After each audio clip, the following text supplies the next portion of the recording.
Okay, we'll start with the younger generation. Thank you for this. I must admit that in a panel around populism, I do not hear much about the lying or the post-truth or the alternative truth side of populism. So what I see as a result of populism is often the mistrust in institutions, the rejection of the capitalist social contract and the notion of meritocracy that comes with it, the disregard for the Enlightenment value of facts-based rationality, and then the rejection of truth, evident in the logic of post-truth or also the alternative facts. To paraphrase Hannah Arendt, and I promise I did not talk to Takis before that, if everybody always lies to you, the result of this is not that you believe the lies, but rather that nobody believes in anything anymore. This is because lies, by their very nature, have to be changed, and a lying government has to constantly rewrite its own history.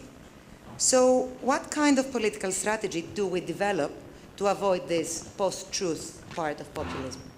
Thank you. We'll gather all the questions together and then... Yeah, thank you so much for the presentations. There's a relatively new term in political science in Europe. It's called PASOKification. It comes from the collapse of the socialist parties when they are obliged to enforce austerity measures. My question is very simple. We've been witnessing the collapse of socialist parties, especially in Europe, over the 8 years of financial and fiscal crisis. And the ones who benefit from the collapse of the socialist parties and the social democratic parties seem to be the radical right. Since there seems to be a correlation, how easy is it to say that austerity politics, especially when it comes to labor market liberalization, or the deprivation of the middle class to have cheap access to education or health, is it correlated to populism, and especially extra-right populism? Thank you.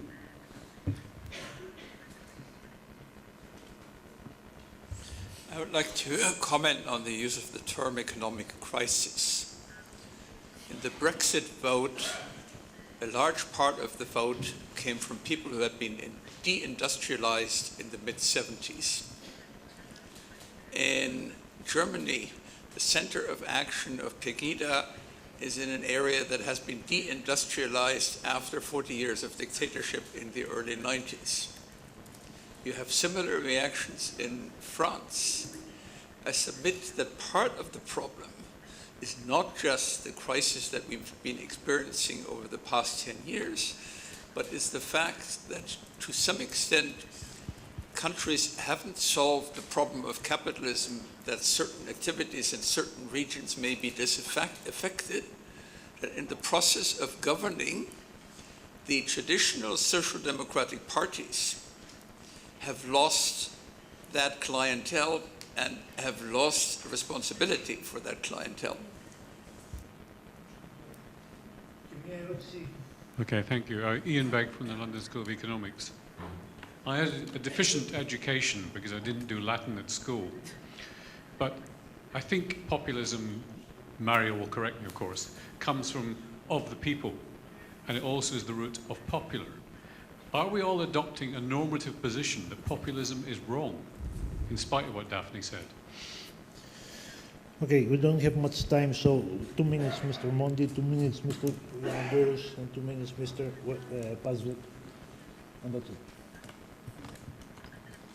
No, I said at the beginning of my intervention that we should change terminology, because if we believe that there is something inherently wrong with populism, we shouldn't call it populism, which goes back to a very decent concept, people, but should call it with a name that conveys the negative connotation that we would like to have. Otherwise, it's a permanent gift to the populists. As for the collapse of social parties in Europe,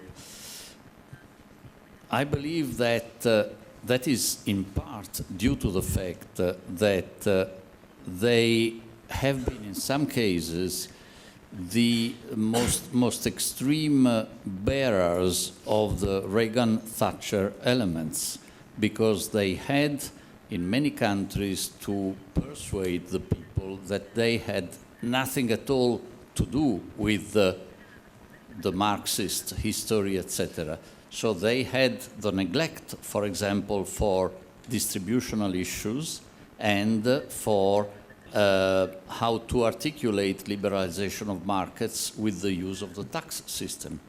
Very last point, I thought a bit relieved when Daphne Halicchiopoulou took the floor, because she was the only one who introduced nationalism, albeit marginally, because we have spoken throughout of populism, maybe because it was on the title, and not nationalism.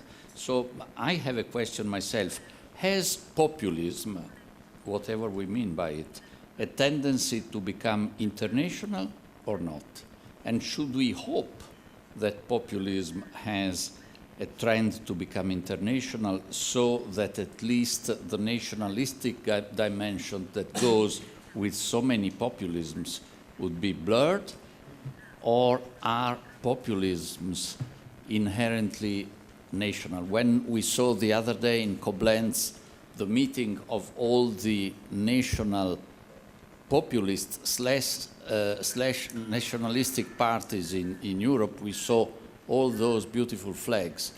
But I believe that now they look so peaceful because they have a common enemy, Brussels, the EU.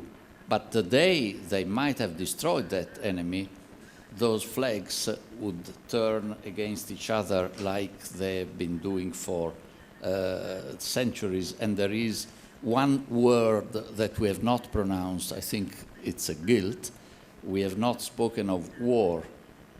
To what extent will some manifestations of populism and nationalism bring inevitably war back into Central and Western Europe, and how soon? Κύριε Διαμαντούρου.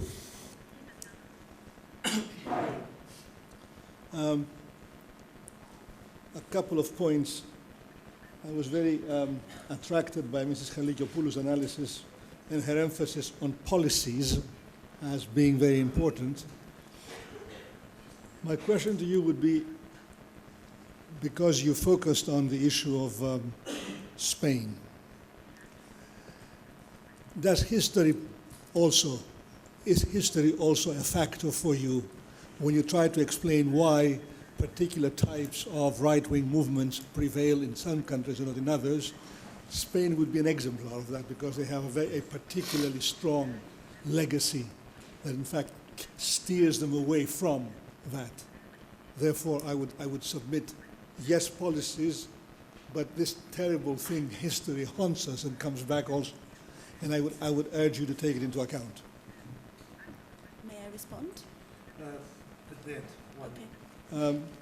And then to Takis Papas, I have a question also, whose work I have followed over the years with great respect and delight also. Liberalism is onerous and unconvincing. Why now? Thank you. Quickly, 2 minutes. There have been so many inspiring ideas by the commentators that it would be wonderful to tie them together, which is out of any feasibility. So let me focus on the question: should we try to get rid of the notion of populism? Well, actually, I don't see any substitute for it, because populism is about style, not about content. And therefore, you don't find any correlation between economic crisis and right-wing or left-wing populism. What can be seen, and what is really international per se, is this common style of populist policy-making or populist political discourse. And this is what I called at the beginning of my talk, that populism is the ugly brother of that wonderful girl which is called democracy. It's a disgusting style. It's the ill-behaving brother of how in a well-working democracy people and elites should interact. Let me add a very brief remark on the collapse of socialist parties, because it's quite funny to compare this with the German case.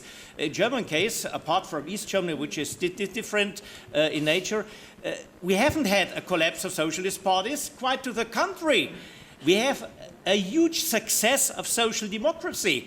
In the Christian Democratic Union, the party of Konrad Adenauer, underwent a process of social democratization, which means that a course in the middle of the road, as Germany has taken, the German political elite has taken, might be quite helpful for the population. The problem is, and you addressed it before, that in such a case, there still are some persons among the people who do not feel middle of the road, who do not feel to be leftists, who feel to be right persons in terms of nation state, of immigration, of preservation, of national culture, of wanting to preserve the feeling of at-homeness.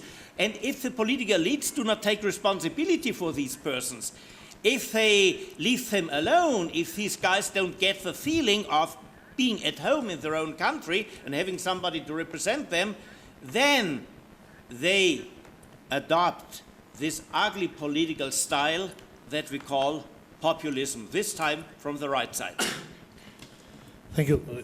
Unfortunately, our time is tight. So 1 minute if we have to respond on something. Nope. Sure? I'll say 1 minute, two things. One, a historical point about Spain, the democracy that we also admire. Back in the 1960s, there were American and English papers, political science papers, that argued that Spain could never be democratic. There was something about the Spanish soul that was incompatible with democracy, and now we applaud the Spanish.